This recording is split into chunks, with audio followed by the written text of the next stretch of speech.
नमस्कार आप सभी को, स्वागत है आपका हमारे इस प्लेटफ़ॉर्म पर। UP triple SC Uttar Pradesh अधीनस्थ सेवा चयन आयोग के लिए वीपीओ यानी कि ग्राम पंचायत अधिकारी और इसकी जो मेंस परीक्षा होने वाली है, हालाँकि अभी तो इसकी एग्ज़ाम डेट आई नहीं है, लेकिन फिर भी आप लोग थोड़ा-थोड़ा रिवीज़न करते रहिए, ताकि जो कोर्स है आपका वो रनिंग में लगा रहे, यानी कि आपके मेमोरी में बना रहे। तो इसमें आज हम लोग चर्चा करेंगे मुगल कालीन इतिहास की। मुगल कालीन इतिहास और कालीन इतिहास का मतलब है, आपको जो पढ़ना है इतिहास वो केवल और केवल ग्राम प्रशासन से संबंधित पढ़ना है, ठीक है? और तमाम इतिहास के बारे में आपको जानकारी नहीं होनी चाहिए, चाहे वो मुगल कालीन इतिहास हो या फिर गुलाम वंश का इतिहास हो। गुलाम वंश में भी आपको वही चीज़ें पढ़नी है जो ग्राम प्रशासन से संबंधित हैं। मौर्यकालीन में भी आपको वही चीज़ें पढ़नी हैं जो ग्राम प्रशासन से संबंधित हों। इसके अलावा जब आप ब्रिटिश ईस्ट इंडिया कंपनी के शासनकाल में आते हो या फिर ब्रिटिश क्राउन के शासनकाल में आते हो, तब भी आपको वही चीज़ें पढ़नी हैं, जो ब्रिटिश शासनकाल ने स्थानीय स्वशासन के लिए व्यवस्थाएँ बनाई थीं, ठीक है? तो आज हम लोग मुगल कालीन इतिहास को पढ़ेंगे, जो कि ग्राम प्रशासन से संबंधित होगा। हालाँकि आप लोग पढ़ चुके ही हैं, बस थोड़ा-सा रिवीज़न करते हैं। इसमें सबसे पहले आप मुगल काल में मुझे ये बताइए, मुगल काल मुगल काल में अगर हम आपसे पूछें कि इसमें मुझे ग्राम प्रशासन के बारे में, जो मुगल काल में परगने थे, उनको अनेक गाँव में बाँटा जाता था और इसी में हमने आपको कई सारी शब्दावलियाँ भी बताई थीं। इन्हीं शब्दावलियों में जैसे मैंने आपको बताया था मौजा, ये क्या होता है? मौजा। मैंने आपको एक शब्दावली बताई थी मावदा या फिर मैंने आपको बताया था डीह, ठीक है? इसके अलावा मैंने आपको नागला इस शब्दावली से भी परिचित कराया था। नागला कह दो या फिर इसी को कहा जाता है नरगला, ठीक है? एक शब्दावली और है जिसे कहा जाता है असली, असली और एक है दाखिली। ये सारी की सारी शब्दावलियाँ आपके ग्राम प्रशासन से संबंधित हैं, जो कि मुगल काल का ग्राम प्रशासन था। इन शब्दावलियों का अर्थ आपको पता होना चाहिए, मौजा किसे कहते हैं, नागला किसे कहते हैं, असली क्या होता है, दाखिली क्या होता है, ठीक है? इसके अलावा आप मुगल काल में ग्राम प्रशासन के बारे में जब पढ़ोगे, तो आपको कई सारे अधिकारी भी देखने को मिलेंगे। जैसे अगर हम आपसे पूछें कि मुझे बताओ यहाँ पर यहाँ पर एक अधिकारी का नाम लिखता हूँ। जैसे मैंने कहा कि पटेल या फिर मुकद्दम, ये कौन होता था और ये क्या काम करता था? मैंने लिखा यहाँ पर पटवारी, ये कौन था? ये क्या काम करता था? या फिर मैंने लिखा महाजन, ये क्या काम करते थे? बस इतनी ही जानकारी को आपको बार-बार रिवाइज़ करते रहना है मुगल काल में, ठीक है? इसके अलावा कुछ कमीशन भी दिया जाता था जब मुकद्दम या फिर पटवारी भू राजस्व की वसूली करते थे, जो दिल्ली से अधिकारी आते थे राजस्व वसूलने। उनके साथ जब ये गाँव के लोगों के साथ राजस्व की वसूली करने निकलते थे, तो पटवारी और मुकद्दम को भू राजस्व भी दिया जाता था, यानी कि कमीशन भी दिया जाता था। वो कमीशन मुकद्दम और पटवारी को कितना मिलता था? बस ये 5-6 बातें हैं। ये कुछ शब्दावलियाँ हैं जिनके बारे में आपको पता होना चाहिए। ये अधिकारी हैं गाँव से संबंधित और इनको मिलने वाला कमीशन। आओ देखो, एक-एक करके हम इन शब्दों को देखते हैं। मुगल काल में मुगल काल में शब्दावलियाँ और ये शब्दावलियाँ कहाँ कहाँ से संबंधित हैं? ये शब्दावलियाँ संबंधित हैं ग्राम प्रशासन से और ये ग्राम प्रशासन है मुगल काल का। अब जैसे एक शब्द मैंने उठाया, ये लिखा है मौजा। मोजा नहीं जो आप पैर में पहनते हो, मौजा, मौज वाला मौजा। जैसे मैंने लिखा मावदा, मैंने लिखा डीह। ये शब्द क्या हैं? ये सारे के सारे शब्द गाँव थे। यानी कि इन्हें गाँव भी कहा जाता था। अर्थात जो मुगल काल था, मुगल काल में परगने होते थे, परगने बहुत सारे गाँव में बँटे होते थे। इन्हीं गाँव को कहा जाता था मौजा, मावदा या फिर डीह, ठीक है? अब इसमें कई सारे ऐसे भी गाँव थे या हम कहें कई सारी ऐसी बस्तियाँ भी थीं, जो गाँव के निकट बसी हुई होती थीं। जैसे आजकल आप लोग देखते होंगे आपके ही गाँव के आस-पास कुछ पुरवा होते हैं, कुछ बस्तियाँ होती हैं। उस समय भी थे क्या? हाँ, उस समय भी थे। उस समय जो पुरवा थे या छोटी-छोटी बस्तियाँ थीं, उन्हें क्या कहा जाता था? ध्यान दो, पुरवा या फिर बस्तियाँ। जो छोटी-छोटी बसी होती थीं, उन्हें कहा जाता था नागला या फिर इसी को कहते हैं नरगला। ठीक? तो मावदा, डीह और साथ ही साथ नागला या फिर नरगला, इन दोनों शब्दों का अर्थ समझ पाए? अब मैंने 2 शब्द और आपके लिए लिखे थे। एक लिखा था असली, असली और एक शब्द मैंने लिखा था दाखिली। ठीक? इनके अर्थ क्या हैं? मुगल काल में और ये गाँव से ही संबंधित हैं। इनके अर्थ बताने से पहले मैं आपको कुछ जानकारियाँ दे देता हूँ। अगर आप वीपीओ यानी ग्राम पंचायत अधिकारी की तैयारी कर रहे हैं, तो वीपीओ के लिए मॉक टेस्ट आपको हमारे एप्लीकेशन पर मिल जाएँगे और इसके अलावा मॉक टेस्ट के अलावा आपको इन्हीं यहाँ पर आपको 10 मॉक टेस्ट मिलेंगे। इन्हीं 10 मॉक टेस्ट का 70 प्लस घंटों का डिस्कशन कोर्स भी दिया गया है।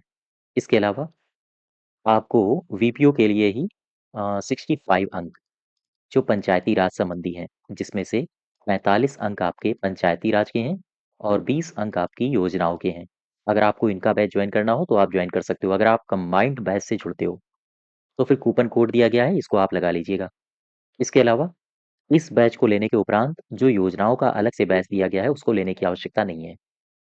इसके अलावा अगर आप वीपीओ के लिए या अन्य किसी परीक्षाओं के लिए यूपीजी के और साथ-साथ कंप्यूटर इस बैच को जॉइन करना चाहते हो, जो कि 35 अंकों का होगा। 35 अंक का मतलब है 15 अंक होंगे आपके कंप्यूटर के और इसके अलावा 20 अंक होंगे आपके यूपीजीके के। ठीक है? तो आप इस बैच से भी जुड़ सकते हो। तो ये कुछ बैचेज़ हैं, जो कि आपको एप्लीकेशन पर मिल जाएँगे और एप्लीकेशन की लिंक आपको डिस्क्रिप्शन बॉक्स में तो मिल ही जाएगी, साथ ही साथ चैनल के कमेंट बॉक्स में भी आपको दी गई है। अब यहाँ पर आओ, ये असली क्या है? और मैंने एक शब्द लिखा दाखिली। ये दाखिली क्या है? ध्यान दो। दरअसल ये जो असली होता था, ये होते थे पुराने और व्यवस्थित गाँव, अर्थात जो पुराने व व्यवस्थित व्यवस्थित जो गाँव होते थे, उन्हें कहते थे असली और दाखिली क्या होते थे? वास्तव में ये नए गाँव होते थे। नए गाँव यानी कि हम ये कह सकते हैं नए गाँव को दाखिली कहा जाता था। ठीक है? असली कौन हो गए? ये पुराने व व्यवस्थित गाँव और नए गाँव वो दाखिली कहलाते थे। यहाँ पर आओ, मैं बात कर लूँ पुराने और व्यवस्थित गाँवों की।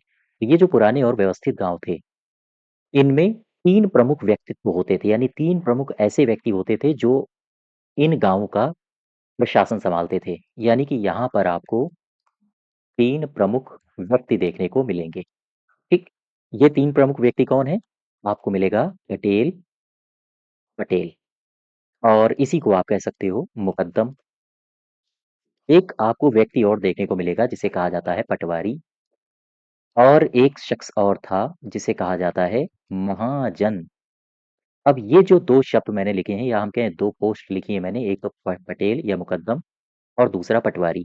ये दरअसल ज़िम्मेदार थे, ये दोनों व्यक्ति ज़िम्मेदार होते थे राजकीय कार्यों के लिए। अर्थात गाँव स्तर पर राजकीय कार्य के लिए ज़िम्मेदार पद कौन से होते थे? तो मुकद्दम और पटवारी का। ये राजकीय कार्यों के लिए राजकीय कार्यों के लिए ज़िम्मेदार ज़िम्मेदार होते थे। ठीक? यहाँ तक बात समझ पाए? अच्छा, अब मैं एक शब्द की चर्चा आपसे और कर लेता हूँ। कौन से? ये है गाँव की पंचायत। गाँव की पंचायत अच्छा, ये गाँव की पंचायत क्या है? सपोज़ करो ये है एक गाँव, मुगलकालीन गाँव, ठीक है? इस पंचायत में दरअसल ऐसे लोगों को शामिल किया जाता था, उस समय मुगल काल की मैं बात कर रहा हूँ। तो यहाँ पर ऐसे लोग शामिल होते थे इस पंचायत में, जिनकी अपनी खुद की संपत्ति होती थी और उस संपत्ति में इनका वंशानुगत अधिकार होता था। यानी कि ये जो गाँव की पंचायत थी मुगल काल में, इस पंचायत में ऐसे व्यक्ति, ऐसे लोग शामिल थे जिनकी संपत्ति पर जिनकी संपत्ति पर वंशानुगत उनके अधिकार थे, उनके अधिकार होते थे। ठीक है? यहाँ तक बात समझ पा रहे हो? अच्छा, यानी कि ये ऐसे व्यक्ति होते थे जिन पर जहाँ उनकी ज़मीन होती थी और उन पर उन्हीं लोगों का वंशानुगत अधिकार होता था। एक तरह से हम ये कह सकते हैं कि ये एक गाँव की पंचायत, मुगलकालीन गाँव की पंचायत, ये बुजुर्गों का एक जमावड़ा होता था और इस पंचायत में होता था एक सरदार, जिसे कहा जाता था मुकद्दम। ये जो पंचायत है, इसमें इसमें एक सरदार होता था, एक सरदार होता था और ये जो सरदार होता था, इसे कहा जाता था मुकद्दम, ठीक है? इसे आप मुकद्दम कह लो या फिर इसी को कहा जाता था मंडल या इसी को कहा जाता था पटेल। तीनों नाम याद रखना, ठीक है? आम तौर पर ये जो सरदार होता था या हम कहें जो मुखिया होता था, इस मुखिया का चुनाव कैसे होता था? तो इस मुखिया का चुनाव ये जो बुजुर्ग लोग हैं, इन बुजुर्गों की आम सभा पर निर्भर करता था। अर्थात मुखिया का चुनाव बुजुर्गों की आम सभा पर निर्भर करता था, ठीक है? इसके अलावा इसका मुख्य कार्य क्या होता था? मुख्य कार्य होता था अ, मुखिया का और जैसे गाँव की साफ-सफाई रखना, गाँव की व्यवस्था करना, गाँव में किसी भी प्रकार का अगर अपराध हो रहा है, चोरी हो रही है या फिर किसी भी प्रकार की हिंसा हो रही है, तो उसके लिए यही मुखिया ज़िम्मेदार होता था। अर्थात गाँव में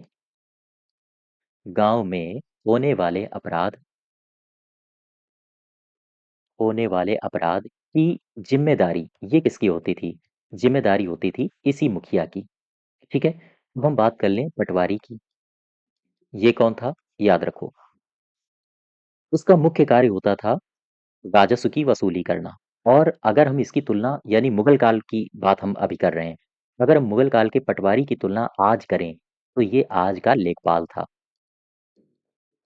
आज का लेखपाल के जो कार्य हैं, वही उस समय इसके कार्य होते थे। अर्थात हम ये कह सकते हैं कि मुगल काल में अगर आपसे पूछे, राजस्व का सबसे निम्नतम अधिकारी कौन होता था? तो आप बताओगे यही। मुगल काल में राजस्व का सबसे निम्नतम अधिकारी, ठीक है? यही था। लेकिन एक महत्वपूर्ण अधिकारी था। इसका पद निम्न था, लेकिन एक महत्वपूर्ण पद होता था। यानी कि गाँव के प्रशासन की ज़िम्मेदारी इसी की होती थी। प्रशासन का मतलब राजस्व वसूलने की ज़िम्मेदारी। कहीं न कहीं जो अ, ये पटवारी था, ये गाँव का सेवक ही था एक तरह से। और चूँकि गाँव का सेवक था, तो गाँव का जो भू-राजस्व होता था, उसी भू-राजस्व से इसको वेतन दिया जाता था और इसी वेतन को कहा जाता था जो इसको वेतन दिया जाता था, उसे कहा जाता था फसलाना ए खुराकी। तो आपसे अगर पूछा जाए मुगल काल में इसे क्या दिया जाता था? फसलाना ए खुराकी, ठीक? इसको यहीं से मिलता था, यानी कि गाँव के भू-राजस्व से ही दिया जाता था। इसके अलावा जब भी कभी गाँव में भू राजस्व की वसूली के लिए कुछ अधिकारी आते थे, तो उनकी मदद करना मुखिया और पटवारी की ज़िम्मेदारी होती थी। इसके बदले में उन्हें कमीशन भी दिया जाता था। तो याद रखो, इन्हें कमीशन कितना मिलता था?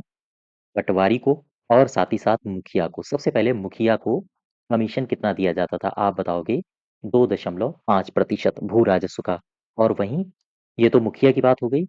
अगर हम बात करें पटवारी की, तो पटवारी को कमीशन कितना दिया जाता था? आप बताओगे 1% इसे कमीशन दिया जाता था।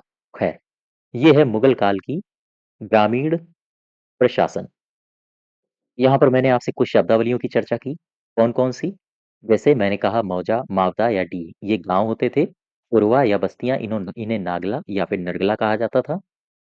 पुराने व व्यवस्थित गाँव में 3 प्रमुख व्यक्तित्व होते थे, जो गाँव का प्रशासन सँभालते थे।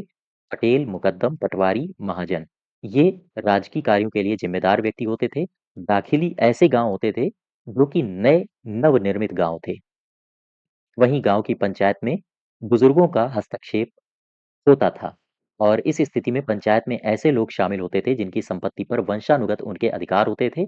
ऐसे लोगों को ज़्यादा यहाँ पर तरजीह दी जाती थी। लिहाजा इसमें एक सरदार होता था जिसे मुकद्दम, मंडल या फिर पटेल कहा जाता था और इसे ही मुखिया भी आप कह सकते हो। आम तौर पर इसके चुनाव में बुजुर्गों की जो आम सभा होती थी, उस पर ये चुनाव निर्भर करते थे। इसके अलावा इसका मुख्य काम होता था गाँव में साफ-सफाई रखना, जो गाँव की उन्नति के काम होते हैं, उन पर मुखिया का हस्तक्षेप रहता था और गाँव में अगर किसी प्रकार की अपराध की बढ़ोतरी हो रही है, मुखिया ज़िम्मेदार होता था। वहीं एक पद आपको और मिला पटवारी। ये आज के लेखपाल के समान था। मुगल काल में राजस्व का सबसे निम्न अधिकारी था, लेकिन पद बहुत महत्वपूर्ण था। इसे वेतन जो दिया जाता था उसे फसलाना एक खुराकी कहा जाता था, और इसे गांव के भू राजस्व से ही इसको वेतन पकड़ा दिया जाता था। कमीशन इन लोगों को कितना मिलता था? मुखिया को 2.5% और पटवारी को लगभग 1% कमीशन दिया जाता था। तो ये है मुगल काल का ग्राम प्रशासन, ठीक है? इसके आगे हम लोग इसी प्रकार से शॉर्ट नोट्स के माध्यम से इतिहास को कवर करेंगे। और अगर आपको इसके नोट्स चाहिए तो आपको हमारे एप्लीकेशन में जाना होगा, इसके नोट्स आपको वहीं पर मिलेंगे, ठीक है? और अगर आपको बैच से जुड़ना हो तब भी आपको एप्लीकेशन में जाना होगा। धन्यवाद।